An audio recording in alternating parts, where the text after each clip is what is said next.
찬송가 374장을 함께 찬송 부르시면서 2024년 8월 15일 목요일 아침 새벽 기도회를 시작하겠습니다. 찬송가 374장 함께 찬송합니다. 나의 믿음 약할 때에 주가 붙드네.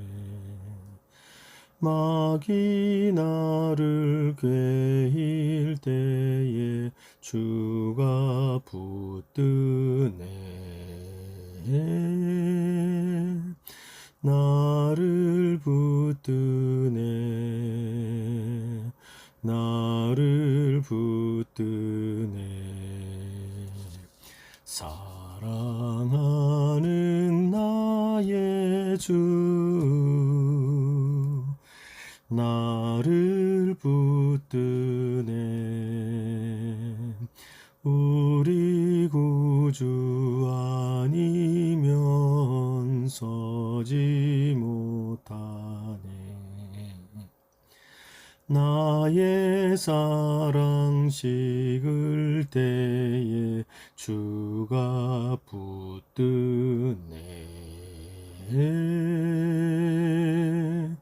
나를 붙드네.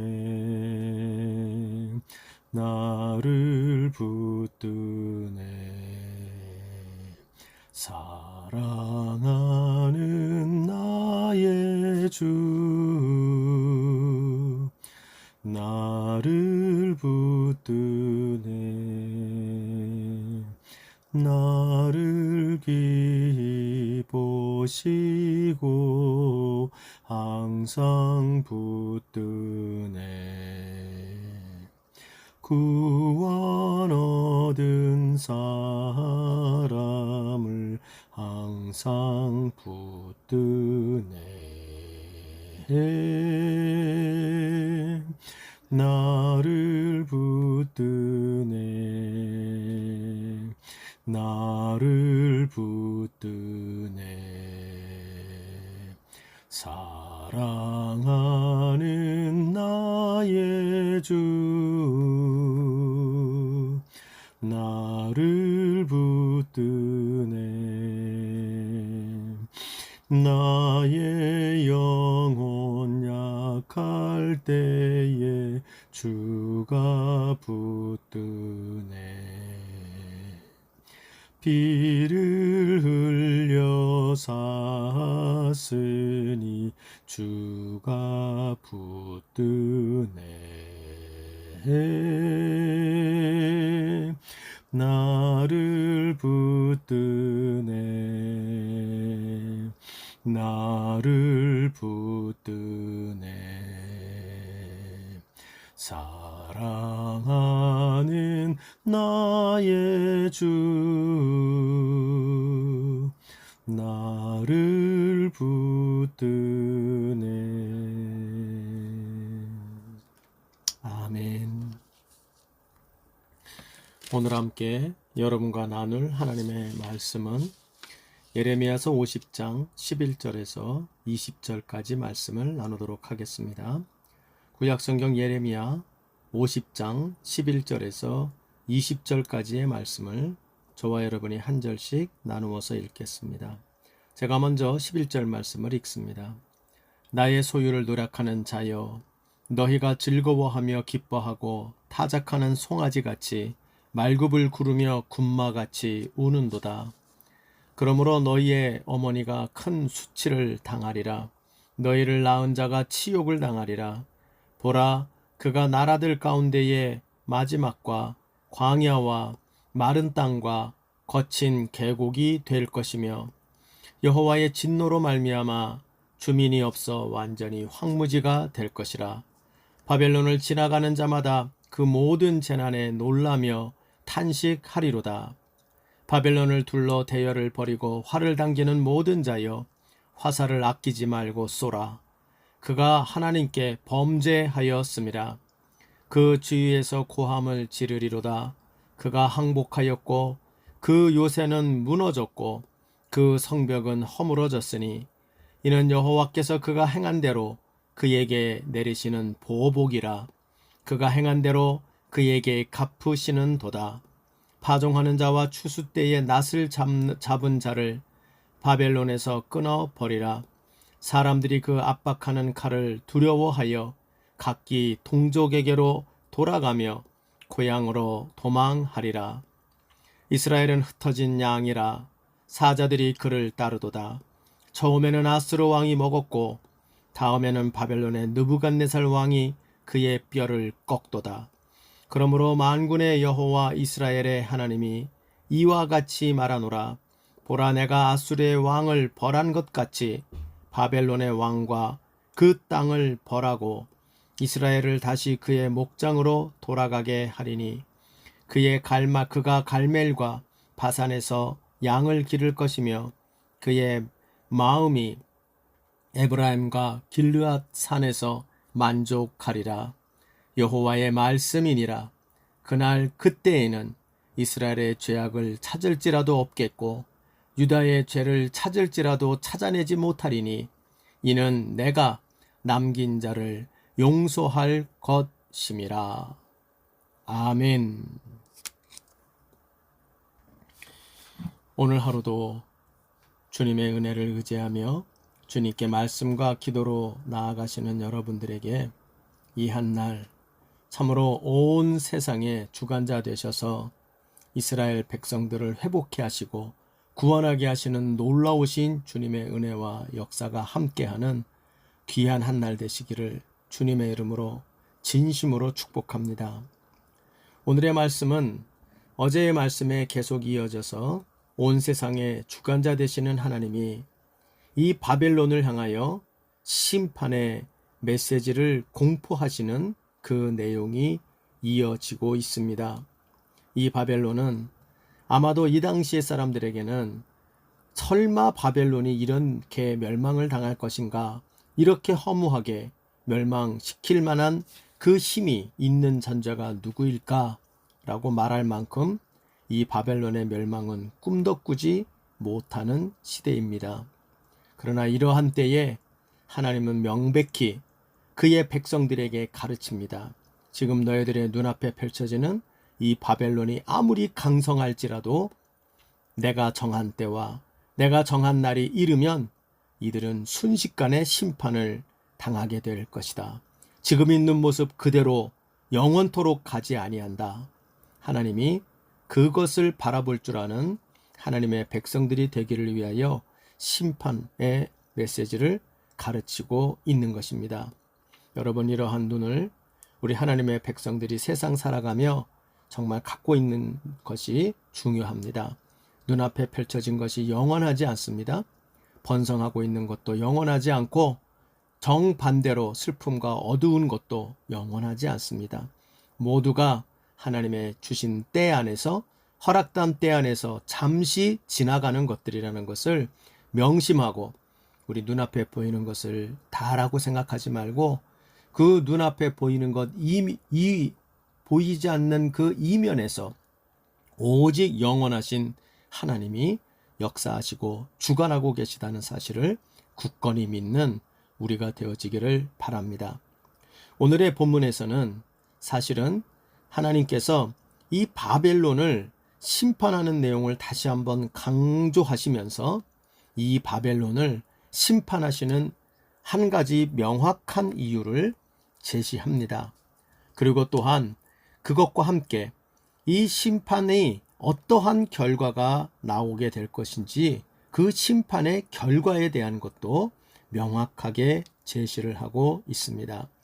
여러분, 이 말씀을 통해서 우리는 이 바벨론 시대 때 포로되어 답답한 현실 속에 세상에 갇혀 버려 살고 있는 암울한 이스라엘 백성들에게만 주신 말씀이 아니라 이것은 이 땅을 살아가는 세상의 강력함 속에 질식할 것 같은 세상의 악과 세상의 자기들의 이 교만 속에 살아가고 있는 똑같은 주의 백성들에게 주시는 말씀으로 우리가 생각하면서 우리가 참으로 이렇게 자기의 힘을 자랑하며 사는 세상 속에서 하나님의 백성들이 어떤 믿음의 눈을 지니고 살아가야 하는지를 오늘 본문에서 잘 가르쳐주고 있습니다.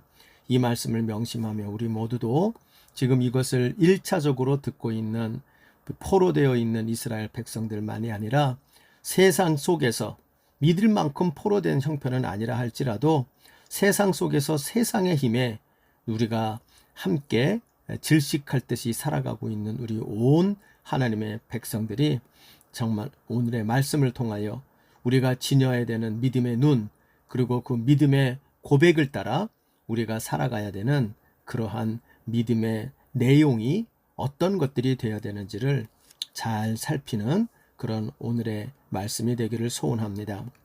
먼저 오늘의 말씀은 하나님께서 이 바벨론, 세상의 권력과 세상의 힘, 더 나아가서는 종말론적인 사단의 힘을 상징하는 이 바벨론을 하나님이 왜 심판하시는가 하는 그 심판의 이유가 명확하게 나옵니다. 그것은 아마도 제일 명확하게 등장하는 게 11절 말씀입니다. 11절 말씀을 보면 이렇게 말하죠. 그 첫 문장이 나의 소유를, 하나님이죠. 하나님의 소유를 노략하는 자여 너희가 즐거워하며 기뻐하고 타작하는 송아지 같이 발굽을 구르며 군마같이 운다. 즉 이 바벨론을 하나님께서 심판하시는 가장 분명하고도 명확한 이유를 한 가지 대고 있죠. 그것이 바로 하나님의 소유를 노략한 자들이기 때문이다. 하나님의 소유를 뺏어가고 하나님의 소유를 약탈하였다라는 겁니다. 어떤 모습으로요? 그들이 즐거워하고 기뻐 뛰며 아주 신나게 노략질을 하였다는 겁니다. 하나님의 소유를요. 여러분, 이것은 뭐를 상징합니까? 하나님의 소유는 여기서 하나님의 백성 이스라엘을 상징하겠죠. 그러니까 하나님의 백성 이스라엘을 노략하고 약탈하여서 아주 기뻐하며 신나게 노략질을 한 것.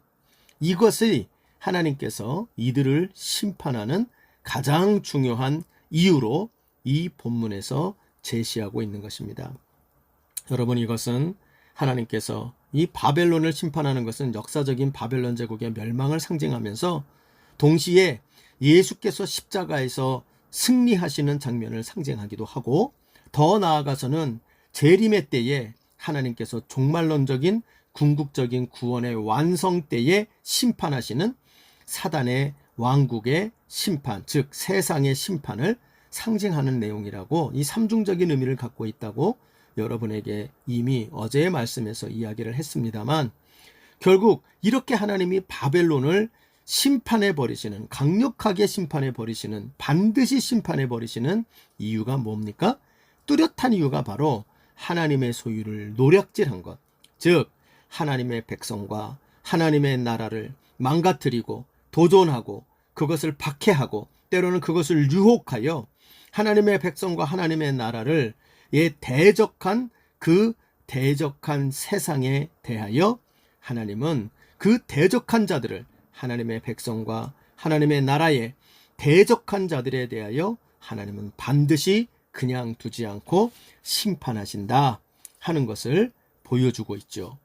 그러므로 여러분, 하나님이 세상을 심판하는 가장 큰 첫 번째 이유는 하나님의 백성, 하나님의 소유를 약탈하는 것, 하나님의 소유를 건드리는 것, 자기 백성을 건드리는 이 세상에 대하여 하나님은 반드시 심판하시는 하나님이다 하는 것을 보여주고 있는 것입니다. 여러분, 우리가 이 그림을 잘 기억하세요. 그래서 하나님이 얼마나 노하는지 그 심판의 그 내용이 나오죠. 12절부터 15절 상반절까지 가면 거기 보면 너를 낳은 어미가 수치를 당하며 그 부끄러워 다 할 것이다. 또 너희 나라가 완전히 존폐가 사라져서 황무지가 되게 만들 것이다. 그리고 이 바벨론에게 강력한 적들이 몰려들어서 하나의 적이 아니라 모두가 합심하여 이 바벨론을 무너뜨리려고 나올 것이고, 결국은 너희들이 자랑하던 모든 요새들은 무너지고 허물어져 버릴 것이다. 이렇게 강력하게 이야기를 하고 계십니다. 여러분, 우리가 이 사실을 절대 잊어버리지 마십시오. 여러분, 이 말씀은 바벨론으로 끌려간 포로된 자들, 1차 포로, 2차 포로로 끌려간 자들에게 주시는 말씀이라고 어저께 말씀을 드렸어요. 그들의 입장에서 이거를 들어보십시오. 그러면 여러분, 우리는 이 말씀을 우리가 생각해 볼 때 나의 소유를 노력한 자들을, 하나님의 소유를 건드린 자들을 하나님께서 반드시 그들을 갚아버리시는 모습을 볼 때 우리는 명심해야 돼요. 때때로 세상의 포로가 되어지고 바벨론의 포로로 끌려간 자들은 아마도 낙심했을 거예요. 이제 하나님이 우리를 버렸다. 하나님은 우리의 편이 아니다. 그리고 우리는 포로가 되기 전에는 하나님의 백성이고 하나님의 소유였을지 몰라도 이제는 하나님의 소유가 아니라 우리는 바벨론의 소유가 되었다. 세상의 소유가 되었다. 우리는 끝났다. 라고 생각할지 몰라요. 그러나 여러분, 그렇지 않습니다. 하나님은 포로되기 전에도 이스라엘을, 자기 백성을 자기 소유로 삼으셨듯이 포로된 이후에도 여전히 하나님은 그들을 내 거라고, 이들은 나의 소유라고 바벨론을 향하여 명확하게 제시하고 공포하시는 하나님이신 겁니다. 사랑하는 여러분, 때때로 우리의 삶이 참으로 평안하지 못하고 또는 부끄러움에 빠질 만한 수치스러운 상황에 빠지게 될 수도 있는데, 그랬더라도 여전히 우리는 하나님의 소유고, 또 하나님은 자기 소유된 자기 백성들에 대하여 하나님은 끝까지 내 백성이라고 주장하고 내 소유라고, 쟤네들은 내 거야, 건드리지 마, 네가 쟤를 건드렸어? 내가 너를 가만히 두지 않을 거야 하시며 자기 소유로 주장하시는 하나님이신 것을 우리가 굳건히 믿기를 바랍니다. 그러므로 여러분, 명심합시다. 우리의 형편이 좋을 때만이 아니라 우리의 형편이 수치스러운 자리에 들어가게 될 때일지라도, 포로되어 있을 때일지라도 우리는 여전히 하나님은 우리를 하나님의 소유로 삼고 계시고, 또한 우리는 그러므로 어떤 상황에 있더라도 하나님을 나의 하나님으로 바라보고 믿고 의지하는 우리가 되어야 한다는 것을 절대 잊지 않는 우리가 되어지기를 바랍니다. 그러면 여러분, 우리가 이렇게 하나님의 백성이지만 하나님이 보이지 않는, 그리고 하나님의 소유가 되지 않은 것 같은, 포로되어 있는 것 같은 그런 상황 속에서 우리가 어떻게 하나님에 대한 믿음과, 그리고 잃어버리지 말아야 되는 그 믿음의 고백과 내용이 어떤 것인가, 이것을 우리가 오늘 본문의 내용에서 보게 됩니다. 하나님은 이 포로된 이스라엘 백성들에게 이 메시지를 보내시면서 명확하게 말하죠. 얘들아, 내가 이 너희들을, 나의 소유인 너희들을 노력한 이 바벨론을 가만두지 않을 거야. 그날과, 20절에 보면 그날과 그때가 올 건데, 그때는 내가 이들에게 대하여 심판해 버리는 날이 반드시 있을 거야. 이 이스라엘을 건드린 바벨론을 심판하시는 하나님의 이 메시지 속에서 포로된 이스라엘 백성들이 그 답답한 현실에서 고백하고 나아가야 될 믿음의 내용이 그러면 어떤 것이 되겠나, 그것을 오늘 우리의 본문에서 살펴보게 됩니다. 첫째로, 포로된 하나님의 백성들이 그 포로된 상황 속에서도 바라봐야 될 믿음의 내용, 그 믿음의 눈으로 바라봐야 될 하나님의 모습, 그것 중에 첫 번째로 오늘 본문이 강조하는 것은 바로 하나님은 무엇보다도 보복하시는, 갚아주시는 하나님이다 하는 겁니다. 여러분, 포로된 이스라엘의 백성의 현실 참으로 갑갑합니다. 그리고 내가 잘못한 것도 많지만, 그러나 참으로 안타깝고 마음에 쌓인 원한이 많습니다. 포로된 이스라엘 백성들, 억울하고 답답하고 분한 것들이 많은 자들입니다. 이러한 현실 속에서 이 하나님께서 이 바벨론을 결국에는 심판하시는 하나님, 그 하나님에 대한 메시지를 들으면서 이들이 가져야 되는 믿음의 고백, 그리고 이들이 바라봐야 되는 믿음의 눈으로 바라보는 하나님의 모습, 그것이 있다면 바로 하나님은 갚아주시는 하나님입니다. 이 갚아주시는 하나님에 대하여 바라보는 믿음의 눈을 가져야 합니다. 이 내용이 15절 하반절에 나오죠. 하나님께서 이 노력하는 나의 소유를, 이스라엘을 노력한 바벨론을 참으로 혹독하게 심판하실 것을 분명히 말해 주시죠. 12절로부터 15절 상반절까지 그 얘기가 쭉 기록이 돼 있어요. 그러면서 결론적인 얘기를 이렇게 하죠. 이는 15절 하반절입니다. 여호와께서 그가 행한 대로 그에게 내리시는 보복이라. 맞아요. 바벨론을 심판하시는 이유가 뭐냐? 이스라엘을 건드렸기 때문이에요. 그렇기 때문에 하나님은 어떻게 하느냐? 내 소유를 건드린 너희들 내가 갚아버린다. 이스라엘을 대신하여 내가 보복할 것이다. 하나님이 그렇게 작정하신다는 거예요.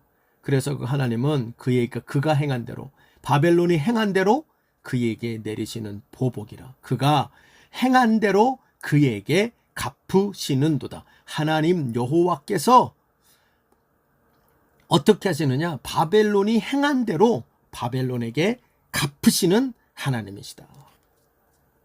여러분이 믿음을 굳건히 가져야 합니다. 우리가 참으로 포로된 것과 같이 이 세상 속에서 살 때가 많죠. 하나님의 백성들은 연약합니다. 힘이 없습니다. 권력을 지지도 못하고 또 부와 그리고 어떠한 군사력 같은 것도 가지지 못합니다. 그러다 보니 참으로 우리가 어린 양과 같이, 늑대나 사자 앞에 있는 어린 양과 같이 우리는 참으로 이리떼 속에 든 양과 같이 연약할 뿐입니다. 뜯어먹히고요, 그들의 밥이 되고요, 바보가 될 때가 많습니다. 이 포로된 것과 같은 이스라엘 백성들이 참으로 어떻게 이 세상에서 하나님의 백성들이 살아갈 믿음의 모습이 뭡니까? 그것은 바로 이 땅에서 하나님은 우리가 지금 살아가는 이 가장 절망스러운 모습, 우리의 이 무기력한 모습, 그리고 우리의 앞길이 보이지 않는 캄캄하고 억울하고 비통한 이 세상살이에 대하여 우리는 분명히 알아야 돼요. 하나님은 다 보고 계시고 알고 계시고, 그리고 더 나아가 하나님은 하나님의 때에 하나님의 백성들을 노력한 이 세상에 대하여 가만히 두고 보지 않으시는, 갚아주시는 하나님이시다. 그러므로 하나님의 백성은, 이스라엘은 비록 포로가 되어 살지라도 언제나 지금 눈에 보이는 이 바벨론 사람들의 세상의 횡포가 전부가 아니라 이 세상의 횡포를 갚아주시는 살아계신 하나님이 오늘도 계시다, 내 곁에 계시다 하는 믿음을 가지고 살아가야 하는 것입니다. 여러분, 오늘도 이 믿음으로 우리가 세상을 살아가는 자들 되시기를 바랍니다. 예수님 안에서 주님의 자녀가 된 우리들은 이 땅을 살아가면서 이 믿음을 가져야 합니다. 구약에 있는 예레미야 시대 때에 이들에게도 이러한 믿음을 가르쳤다면 신약에서 예수 안에서 우리와 동행하시며 하나님의 자녀가 되고 성령으로 보증된 하나님의 백성된 우리에게는 말할 것도 없는 일이라는 것을 알게 됩니다. 하나님이 우리의 세상살이에 우리만이 살아가는 게 아니라 반드시 우리와 세상 사이에 하나님이 살아계심을 우리는 굳건히 믿기를 바랍니다. 그리고 그 하나님은 갚아주시는 하나님입니다. 여러분, 우리가 세상살이 살다 보면 억울한 일 많습니다. 비통한 일 많고요.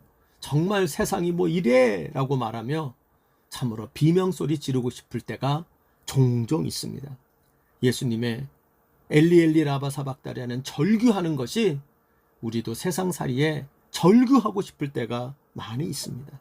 그러나 이때에 우리가 잊지 말아야 합니다. 믿음의 눈을 들어서, 그래, 이 세상에 나를 노략질하는 것 같은 이 세상살이의 어려움이 바로 하나님께서 내 곁에서 보고 계시고 다 알고 계시고, 이 하나님이 나의 이 눈물을 갚아주시는, 나의 이 답답함을 갚아주시는 그 하나님이 분명히 살아계시며 하나님이 역사하고 계시다.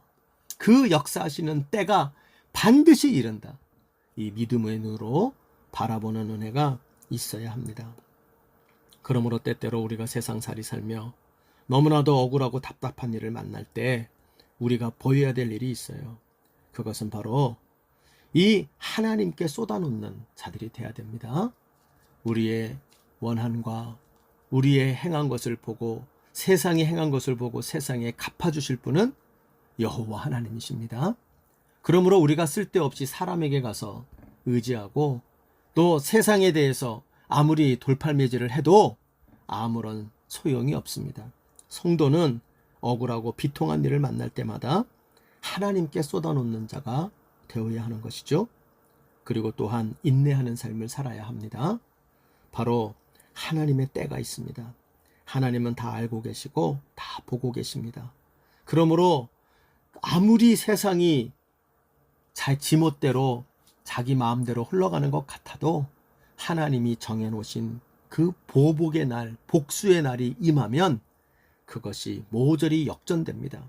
그러므로 우리는 그날과 그때를 바라보며 인내하는 자들이 되어야 합니다. 하나님께만 쏟아놓고 그리고 세상에 대하여는 입을 닫고 침묵하며 하나님의 때를 기다리는 인내를 가지십시다. 뿐만 아니라 절대로 복수하는 삶을 살지 맙시다. 우리의 복수는 하나님이 하는 것입니다. 그리고 우리의 복수는 하나님이 하실 것을 믿기에 우리는 하나님께 그저 의지할 뿐 내 힘으로 복수하고 내가 나서서 복수하는 삶을 살지 않는 것입니다. 여러분, 모쪼록 이 땅에 살아가며 이스라엘 백성, 지금 여기 이스라엘 백성은 포로된 자들인데 포로된 이스라엘 백성들이 믿음의 눈으로 바라봐야 될 제일 첫 번째 중요한 그 하나님의 갚아주시는 하나님에 대한 믿음의 눈, 이것을 꼭 우리가 가지고 이 땅을 살아가며 이 하나님의 자기 백성을 위하여 갚아주시는 하나님에 대한 그 모습을 우리가 선명하게 바라보며 살아가는 믿음의 사람 되시기를 바랍니다. 두 번째로 오늘 본문을 보면 하나님의 포로된 이스라엘 백성들이 믿음의 눈으로 바라봐야 되는 오늘의 메시지를 통해서 하나님의 모습의 두 번째 모습이 나옵니다. 그것은 바로 기꺼이 다시 목자가 되어주시는 하나님입니다. 아멘. 여러분, 이 내용은 오늘 본문을 보면 17절에 이렇게 나오죠. 지금의 이 포로된 이스라엘의 신세를 이렇게 표현하고 있습니다. 17절을 보면 이스라엘은 흩어진 양이라. 흩어진 양. 그들이 왜 흩어졌죠? 북이스라엘은 거길 보면 처음에는 아수르 왕이 먹었고, 이 아수르로 말미암아 이 북이스라엘이 멸망한 것을 가르치는 것으로 보입니다. 그리고 다음에는 이제 남유다를 말하죠. 바벨론의 느부갓네살 왕이 그의 뼈를 꺾었다. 그래서 결국 북이스라엘과 남유다, 하나님의 백성 모두 12지파는 흩어진 양이 되었어요. 흩어진 양이 되었다는 것은 목자를 잃은 양이 되었죠. 목자 잃은 양처럼 그들은 땅을 잃고 하나님의 약속의 땅을 떠나 흩어진 곳에서 그저 아무데나 끌려가서 끌려던 자리에서 살아야 되는 흩어진 양과 같은 신세가 되었어요. 그러나 이들에 대해서 하나님이 어떻게 역전을 시키십니까? 하나님의 그날과 그때가 임하니 18절 보니 만군의 여호와 이스라엘의 하나님이 이렇게 말하는데 내가 아수르의 왕을 벌한 것 같이 바벨론의 왕과 그 땅을 벌한다.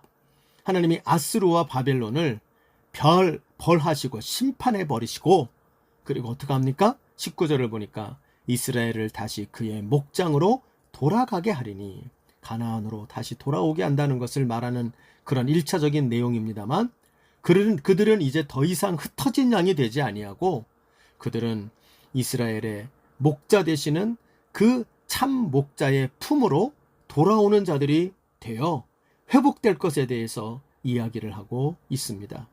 그들이 돌아오면 어떤 회복이 생겨납니까? 19절을 보니 그가 갈멜과 바산에서 양을 기를 것이다. 목자가 하는 일이죠. 목자가 양을 이제 기르게 되어지고 그의 마음이 이스라엘의 그 마음이 이제 양들의 마음이 에브라임과 길르앗산에서 만족하리다. 그들은 그래서 목자의 보호를 받으며 목자의 먹임을 받으며 그들은 그 안에서 양육되고 그 안에서 보호되고 그리고 그 안에서 만족을 누리는 회복이 일어나게 될 것이다. 여러분, 그러므로 포로된 이스라엘 백성들은 믿음의 눈으로 이 하나님의 약속을 바라봐야 합니다. 즉 바벨론에게 보응하시는 하나님은 그 보응의 날에 무슨 일을 하십니까? 우리를 다시 하나님의 목자가 우리의 목자가 하나님이 되어 주신다. 그러므로 그 그림을 바라보며 참혹한 이 포로된 현실일지라도 그 현실 속에서 우리 하나님은 우리를 흩어진 채로 남겨두신 하나님이 아니라 비록 버림받은 것 같은 목자 잃은 양과 같은 우리의 신세일지라도 우리 하나님은 반드시 다시 목자가 되어 주신다. 이 믿음의 눈, 다시 목자가 되어 주시는 하나님에 대한 믿음의 고백을 가지고 그들은 이 포로된 이 땅의 이 세상살이를 살아가는 자가 되어야 하는 것입니다. 여러분, 이것은 구약의 백성들보다도 훨씬 우리 신약의 백성, 오늘을 살아가는 신약의 백성들은 이미 예수께서 그리스도께서 십자가에 죽으시고 부활하심으로 그 사단의 권세를 꺾고 승리하셨죠. 구원의 길을 열었죠.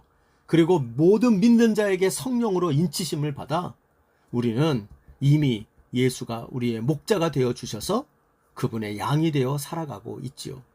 이 목자와 양된 관계를 이미 우리는 누리고 있지만 그 누림의 그 관계의 완성이 앞으로 다가오게 됩니다. 그 마지막 날에 완성될 목자와 양의 관계, 이것을 우리가 가지고 있는 자들이기 때문에 우리는 지금 구약의 예레미야 시대 때의 성도들보다 훨씬 더 명확한 우리의 이 믿음의 고백으로 살아갈 수 있는 자들이 되어져 있는 것입니다.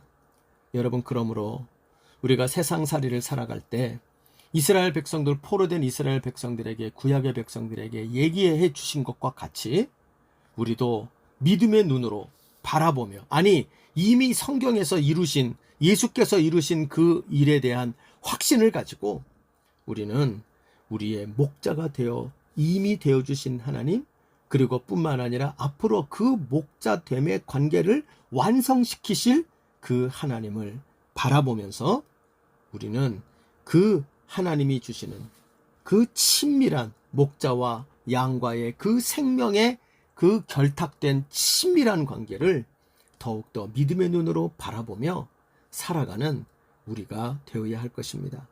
그러므로 우리는 언제나 예수님을 나의 목자로 삼고 그 목자를 따라가기를 힘쓰는 자들이 되십시다. 시편 23편에 나와 있는 여호와는 나의 목자시니 내게 부족함이 없을지로다.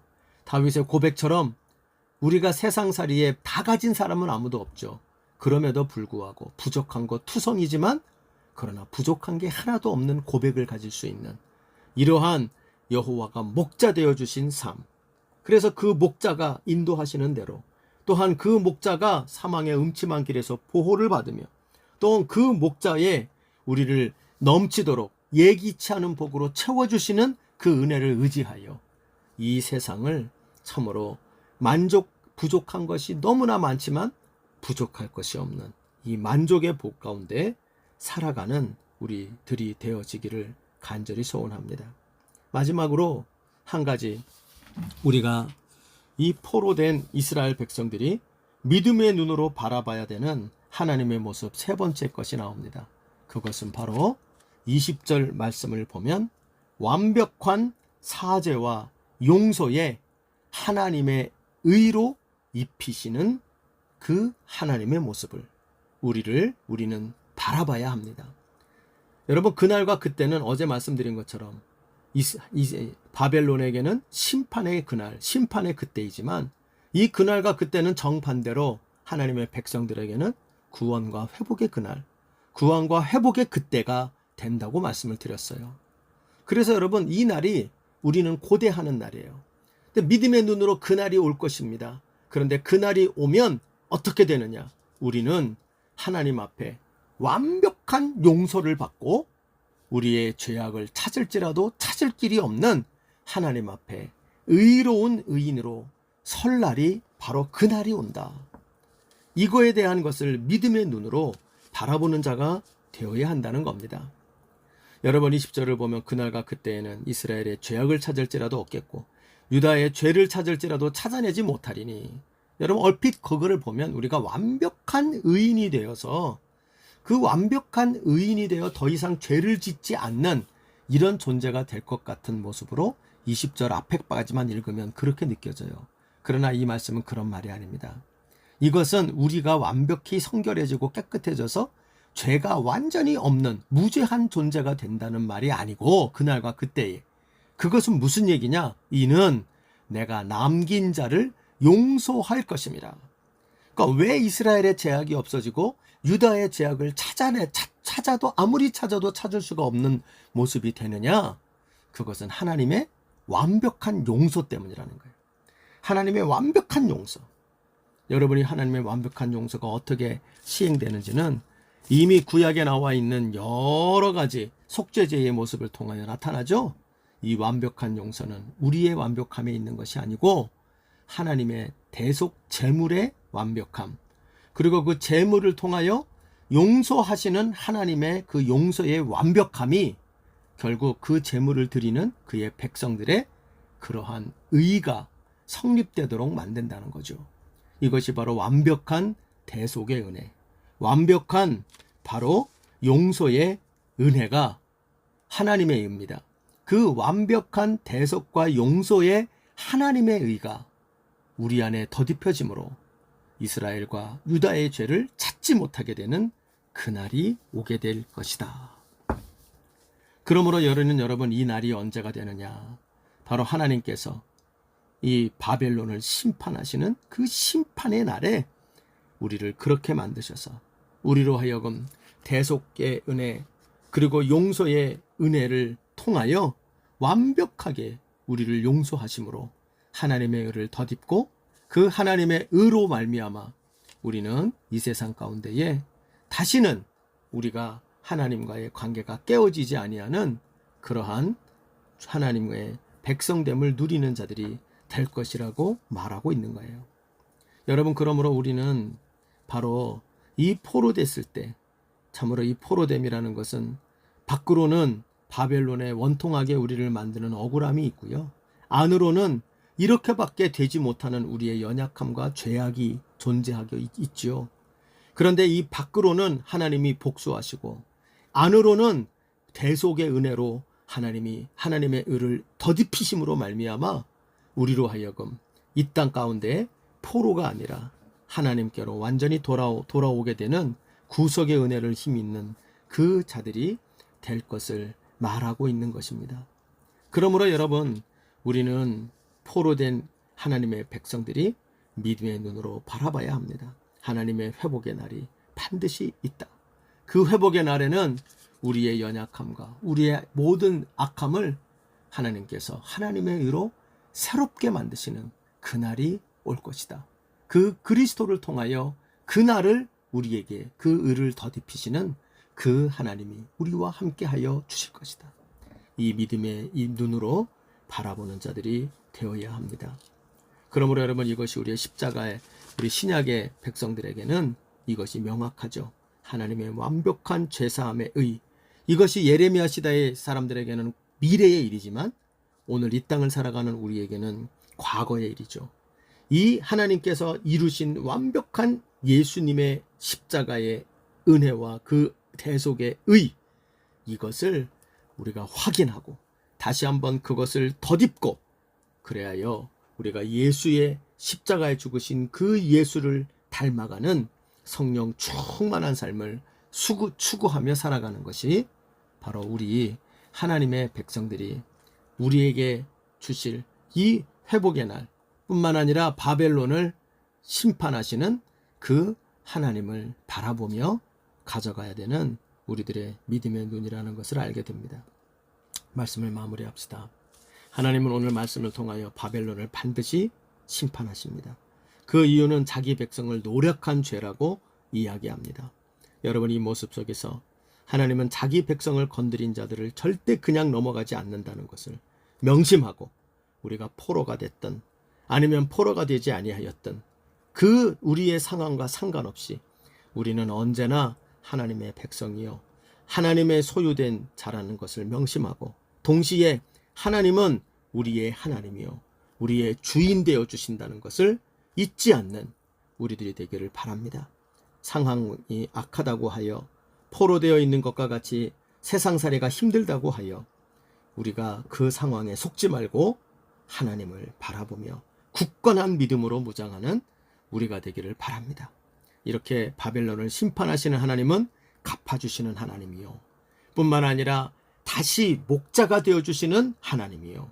뿐만 아니라 하나님께서 한없는 용서와 완벽한 용납으로 하나님의 의로 입혀주시는 하나님입니다.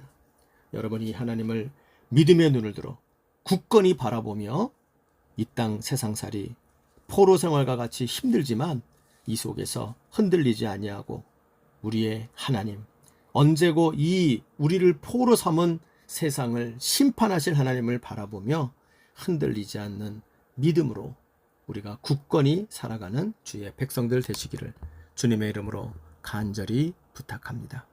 주님 가르치신 기도로 마무리합시다. 하늘에 계신 우리 아버지여, 이름이 거룩히 여김을 받으시오며 나라의 마옵시며 뜻이 하늘에서 이룬 것 같이 땅에서도 이루어지이다. 오늘날 우리에게 일용할 양식을 주옵시고 우리가 우리에게 죄 지은 자를 사하여 준 것 같이 우리의 죄를 사하여 주옵시고 우리를 시험에 들지 말게 하옵시며 다만 악에서 구하시옵소서. 대개 나라와 권세와 영광이 아버지께 영원히 있사옵나이다. 아멘.